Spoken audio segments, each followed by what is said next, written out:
Buenas tardes a todos, soy Abel de Manuele, uno de los integrantes de la Cátedra de Derecho Laboral. Bueno, la verdad que es un gusto de poder comunicarme por esta vía. Lamentablemente las circunstancias que vive, no el país, sino la humanidad, nos llevan a tener que adoptar estos mecanismos de clase. Ya tendremos la oportunidad de conocernos personalmente en un aula o bien, si las circunstancias no se modifican, tal vez en un aula virtual que también implementemos en los próximos días. Nos hemos decidido, las distintas cátedras de Derecho Laboral, adoptar esta metodología, fundamentalmente las cátedras que están bajo la dirección del doctor José Machado, y de tal forma poder cumplir con nuestro deber de docente, poder transmitirles a ustedes algunos elementos básicos de la materia para que no se pierdan los semestres y puedan en este tiempo de cuarentena poder avanzar mínimamente en la materia. De más estar decir de que sigan las prescripciones que se están dictando en este momento por nuestro gobierno nacional en función del aislamiento obligatorio de carácter solidario, que indudablemente es la única posibilidad que tenemos de enfrentar este terrible mal que aqueja a toda la humanidad. ¿Qué es lo que vamos a tratar? Voy a tratar de hacer algunas clases segmentadas, indudablemente para no hacerlo tan largo o tedioso, para que puedan ustedes medianamente ir tomando algunos elementos básicos de lo que son la materia y que los pueda ayudar a ustedes en la guía de estudio para preparar lo que sería el examen final. En primer lugar, no tenemos preferencia por material bibliográfico. Pueden estudiar en los distintos materiales que existen, desde la obra de Rodríguez Mancini, que tiene algunos años pero muy sólida. Hay también una obra de Tala, hay de Ackerman, de Miguel Massa. Hay distintas obras, manuales del derecho del trabajo que bien pueden ser utilizados para preparar la materia. Con el doctor Machado en su momento también hicimos un manual para representante sindical, que es una guía también que nos puede acompañar en el desarrollo de la materia, más allá de que sí hay algunas cuestiones muy puntuales, muy pocas, que también se le iremos diciendo que tienen modificación. Esto es desde el punto de vista estrictamente de la presentación de la materia, que esperemos, vuelvo a repetir, podamos en muy breve plazo estar en las aulas con ustedes.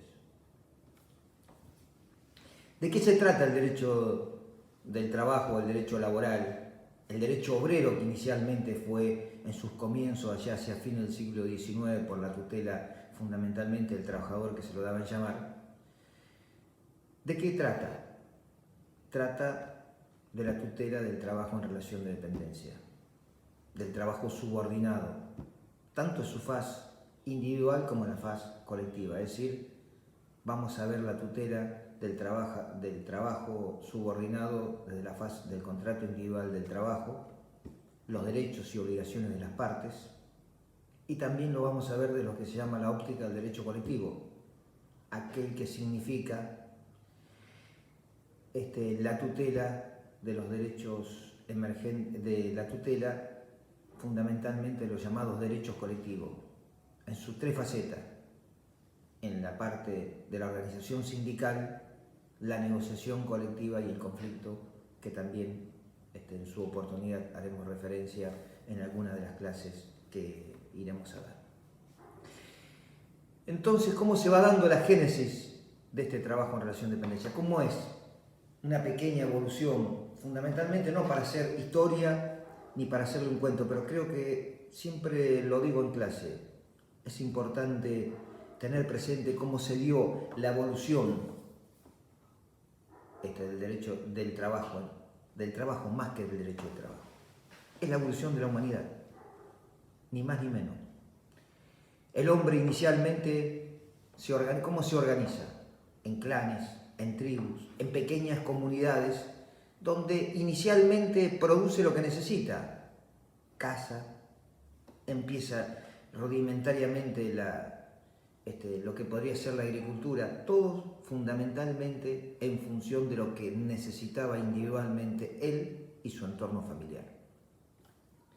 Esto se va ampliando a lo que le decía, a las tribus, a los pequeños clanes, hasta que empieza a surgir la idea del intercambio. ¿Qué era el intercambio? Lo que mi grupo, mi tribu, mi clan producía además, lo podía intercambiar con otra tribu, otro clan, otro pueblo que podía necesitar ese producto y a su vez ellos tenían otro producto que nos podían hacer falta, que no producíamos en este clan. Esto empezó el intercambio, es decir, el excedente en la producción y el intercambio. Esto va a generar después, el excedente va a ser motivo de la riqueza, de la apropiación de la riqueza, de la generación de mayor valor, pero fundamentalmente esto se va a dar mucho tiempo después en las sociedades capitalistas. Entonces, inicialmente, ¿qué era el trabajo en aquel entonces? El trabajo no estaba convocado para los hombres libres. Los hombres libres y de mayor nivel jerárquico en las sociedades primitivas se ocupaban para la guerra, es decir, eran soldados, eran los profesionales de entonces, que lo sabía, se dedicaban al gobierno, es decir, a los sectores vinculados a la monarquía, al imperio, depende a la característica del modelo político y de la época, o también de los sectores clericales, es decir, aquellos que su ocupación era promover, divulgar las creencias religiosas. Pero volviendo entonces, ¿quiénes trabajaban? Y trabajaban los más desplazados de las sociedades, los esclavos, que eran fundamentalmente aquellos que se apropiaban en procesos de guerra o la apropiación de otro pueblo. Es decir, los esclavos eran los que hacían los trabajos que hoy podríamos considerar los trabajos más complejos que hacen los obreros en las sociedades modernas. Así se construyeron las grandes civilizaciones. Las grandes obras que hoy vamos a ver en las sociedades europeas, griegas, en la China también, en la muralla, estaban hechas por esclavos, fundamentalmente. ¿Y el esclavo qué era? El esclavo era un esclavo que se le garantizaba la comida y estaba bajo el régimen de propiedad del amo. No tenía libertad, ese trabajo no era libre, no era contra una prestación económica, ni tampoco era obviamente voluntario. Este es el origen, la génesis que se va dando, el desarrollo paulatino de lo que es la esclavitud, al feudalismo, a las distintas modalidades que se va dando en las distintas épocas de la humanidad, donde podemos encontrar fundamentalmente una etapa muy interesante que fueron las corporaciones, los artesanos de la Edad Media, donde ya tenía otra característica el trabajo. El trabajo no era en relación de dependencia, pero un trabajo autónomo, el artesano era el dueño de lo que producía, era libre y había una contraprestación, había una onerosidad en lo que se producía. Esto va de la mano en el mundo con los grandes descubrimientos de cada época, con los desarrollos que se van dando políticos, desarrollos económicos, la época de la Ilustración. Podemos enumerar una serie de pasos y de hechos que se va dando en el mundo. Lo que no podemos ignorar, que es un punto de inflexión que se fue dando, es la llamada era de las dos revoluciones.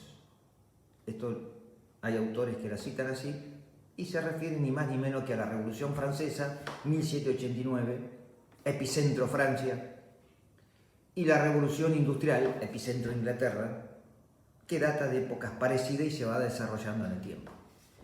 Hay autores que dicen de que la Revolución Francesa se consolida, más que la Revolución Francesa, la Revolución Social, cuando Marx escribe y publica El Capital. O más que El Capital, perdón, una omisión, cuando